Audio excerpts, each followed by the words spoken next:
શ્રી લક્ષ્મીજીએ પૂછ્યું, દેવ, સુરસમા કોણ હતો, કઈ જાતિનો હતો અને શા કારણે એની મુક્તિ થઈ?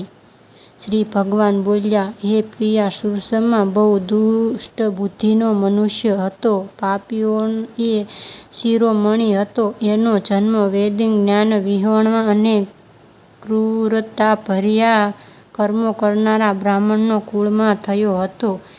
એ ન તો ધ્યાન કરતો હતો કે ન જપ ન તો કરતો હતો કે ન અંત્યતિથિઓનો સંસ્કાર. એ લંપટ હોવાના કારણે સદાય વિષયોના સેવનમાં જ આસક્ત કરતો હતો. હળ જોડતો અને પાંદડા વેચીને ગુજરાન ચલાવતો હતો. એને મંદિર પીવાનું વ્યસન હતું તથા એ માંસ પણ ખાતો હતો.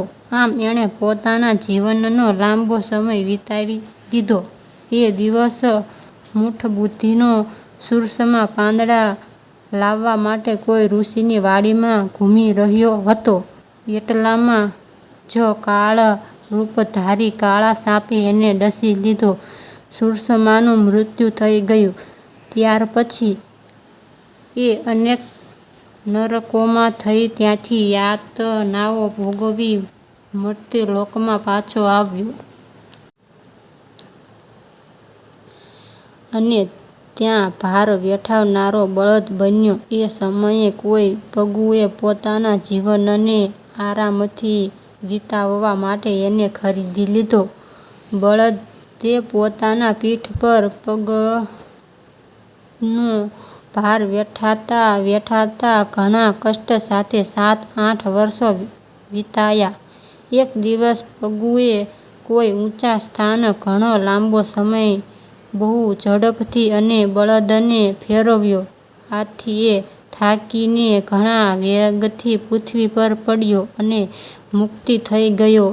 તે સમયે ત્યાં કુતૂહલવશ આકર્ષાઈને ઘણા લોકો એકઠા થઈ ગયા. એકઠા થયેલા મનુષ્યોના ટોળામાંથી કોઈ પુણ્યાત્મા મનુષ્યએ બળદનું કલ્યાણ કરવા માટે એ પોતાનું પુષ્યદાન કર્યું. ત્યાર પછી બીજા મુક્ત લોકોએ પણ પોતે પોતાના પુણ્યમાંથી એમનું બળદ માટે દાન કર્યું. એ ટોળામાં એક વેશ્ય પણ ઊભી હતી.